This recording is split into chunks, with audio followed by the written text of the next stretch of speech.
추위가 주춤해졌다 싶다가도 갑자기 또 한파가 찾아오고 하는데요. 이런 한겨울에 요즘 북한 농촌 지역에선 새 집으로 들어가는 이사가 한창입니다.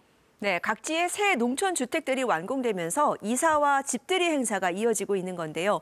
김정은 위원장이 직접 새 농촌 건설 강령을 제시했던 만큼 이런 주택 건설 사업은 올해도 계속될 전망입니다. 주택뿐 아닙니다. 김 위원장은 공장도 새로 건설하고 농장도 과학화, 현대화할 것을 지시하면서 지방 경제의 전면적 발전을 강조했는데요. 하지만 문제는 돈입니다. 네, 이런 지방 발전 계획을 각 지방이 알아서 하라고 한다면 이게 가능한 일일까요? 북한의 지방 경제 발전 계획을 클로저 북한에서 분석해봤습니다. 흰눈이 쌓인 농촌 마을에 새로 들어선 신식 주택들. 북한은 연초부터 평안도와 황해도, 자강도, 함경도 등 전국 농촌에서 새집들이 행사를 벌이고 있습니다. 매서운 추위에도 입사증을 받아둔 주민들은 그저 기쁘기만 한데요. 오늘 우리 가정에는 이보시고 희한한 살림집에 삼형제가 똑같이 입사하는 경사가 났습니다. 유례 없는 경제난 속에도 농촌 풍경은 조금씩 변하고 있고 주민들의 충성심도 높아 보입니다. 경야는 김정은 원수님의 배려로 이런 희한한 새집을 바꿔보니 우리의 아버지 경야는 김정은 원수님께 감사의 큰 절을 올리고 싶습니다. 경야는 김정은 원수님 정말 고맙습니다. 2022년 김정은 위원장은 새 사회주의 농촌 건설 강령을 발표하고 건설 사업을 중심으로 한 농촌 개혁을 추진했습니다. 경의하는 정주동지께서는 농촌의 면모와 환경을 결정적으로 개변시키는 것을 사회주의 농촌 건설의 최중대 가업으로 제시하시고 최고 지도자의 직접 지시 뒤 새 주택과 공장, 농장들이 지방에 들어서는 모습을 자주 볼 수 있는데요. 올해도 김 위원장은 농촌 개혁 의지를 강하게 드러냈습니다. 특히 지방의 생활 수준을 도시 못지않게 끌어올리겠다며 농업과 공업 등 주민 생활 향상과 직결되는 부분에서 성과를 낼 것을 강조했습니다.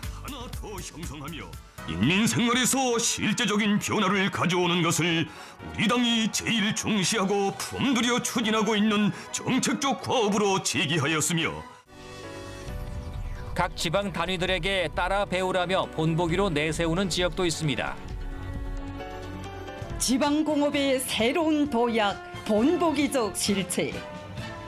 개건 현대화된 김하군 지방공업공장 준공식이 진행됐습니다. 2020년 수해로 큰 피해를 겪은 후 주택은 물론 공업품 생산 공장까지 자체적인 힘으로 현대화 재건을 했다는 강원도 김화군인데요. 재난에 휩쓸렸던 이 김하군이 오늘은 천지개벽되었습니다. 특히 김화군의 공장이 지역 주민들의 수요도 모두 감당하고 있다고 강조합니다. 본내 인민들의 물질적 수요를 충분히 보장할 수 있는 튼튼한 토대가 마련됨으로써 여기서 40여 종의 132여 가지의 각종 식료품과 소비품들이 생산되고 있습니다. 김화군처럼 지방공업의 현대화를 전국적으로 확산시켜 지역 경제를 활성화한다는 구상인데 현실적으로 가능할까? 김하군의 인구수가 한 5만 명 정도밖에 안 되거든요. 실제로 김하군에 조성된 그 경공업 공장을 위성으로 확인을 하면 전체 부지가 2헥타르 정도밖에 안 됩니다. 그러니까 작아요. 공장도 그래서 작습니다. 그러니까 규모도 일단 작다 보니까 들어가는 재원도 제한적이었죠. 이걸 전국 단위로 국가적인 지원이 없는 상태에서 자체적으로 해결을 하라라고 하면 이건 굉장히 어려운 작업이 되는 거죠. 거기다가 군의 규모도 김하군보다 큰 규모의 군들이 많거든요. 1990년대 고난의 행군 시기 최악의 경제난 속에 각종 지원을 평양에 집중시켰고 지방이나 관심권 밖의 시설에는 자력 갱생을 강요해왔는데요. 김정은 위원장은 집권 이후 중앙정부의 재정 지원 대신 해외 자금 유치를 내세웠습니다. 그에 따라 5개 경제특구와 22개 경제개발구를 지정했고 원산, 금강산 관광 특구 설치 등 관광 산업 육성에도 나서 큰 주목을 받았는데요. 그러나 계속되는 핵과 미사일 개발로 국제사회의 강력한 대북 제재가 이어지면서 외자 유치는 물거품이 됐습니다. 2010년대 중반 이후부터는 대북 제재가 첫 번째로 강화가 됩니다. 그러면서 외국계라든가 내부에서의 어떤 투자 개념들이 다 빠져나갑니다. 2010년대 후반부터 들어오면은 대북 제재 영향을 많이 이제 받기 시작하고 거기에 따라서 또 이제 코로나19가 또 연결이 되겠죠. 그러면서 2010년대 후반에는 이렇다 할 경제 성과를 가져오지 못합니다. 상황이 이렇다 보니 도시와 지방의 양극화는 더욱 깊어졌습니다. 2016년 KDI 한국개발연구원은 평양과 지방 주민 간 소득 격차가 최대 3배까지 벌어진 것으로 추정하기도 했습니다. 북한이 재작년에 자발적 국가 보고서라고 보통 우리가 VNR이라고 얘기하는 보고서를 발표했을 때 거기에도 도시와 농촌의 격차가 심대하다. 실제로 취사나 난방 같은 걸 봤을 때도 도시 같은 경우는 주로 석탄을 많이 이용하는데 농촌 주민들 같은 경우는 여전히 장작과 같은 고전적인 방식들을 이용하고 있어서 안전하고 관리된 식수를 사용할 수 있는 주민의 비중이 66% 정도 된다. 그래서 전체 세계 평균에 상당히 못 미치는 수준인데 특히 농업 지역, 그러니까 농촌 지역 같은 경우에는 49%에 불과하다라고.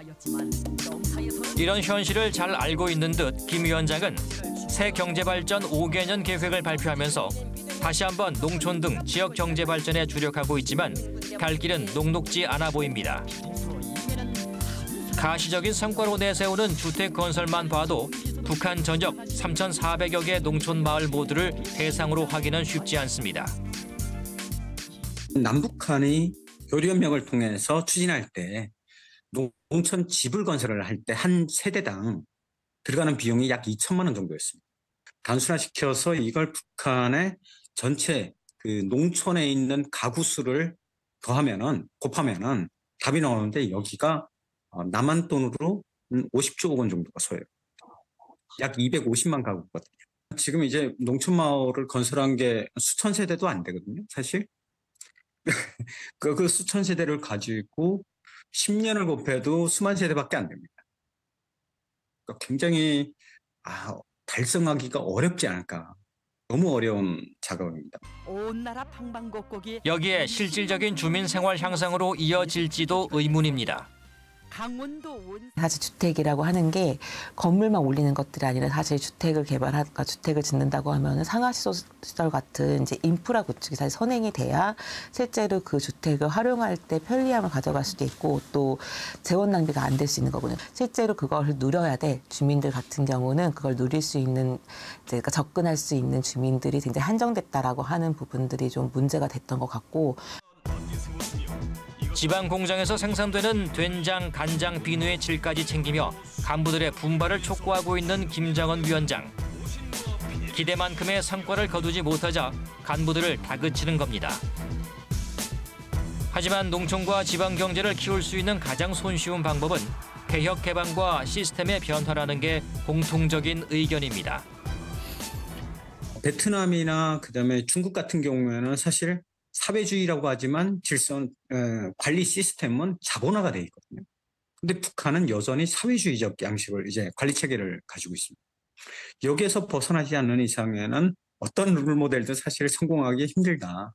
지역들이 진짜로 자신들의 실질적인 권한들을 가지고 발전 계획들을 수립하고 그런 발전 계획들을 중앙의 일방적인 통보가 아니라 그것들을 서로가 협의하고 정리해 나가는 이런 역량들을 키울 수 있다고 한다면 그런 부분에서 중국이 어떤 식으로 그렇게 각각 지방의 정부 차원에서의 역할들을 강화해 왔는가 그리고 그것을 통해서 각 지방이 어떤 식으로 각자의 특색에 맞게 경제를 발전시켜 왔는가라고 하는 부분들은 북한의 지방 단위에서도 좀 벤치마킹을 할 필요는 있을 것으로 보여집니다.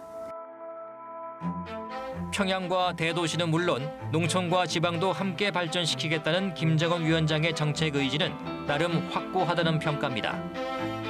하지만 국가의 자력갱생은 물론 지방의 자력갱생을 고수하는 한 여기에 장기화하고 있는 대북제재와 코로나19 자연재해 등이 겹치면서 김 위원장의 꿈은 꿈에 그치고 있습니다.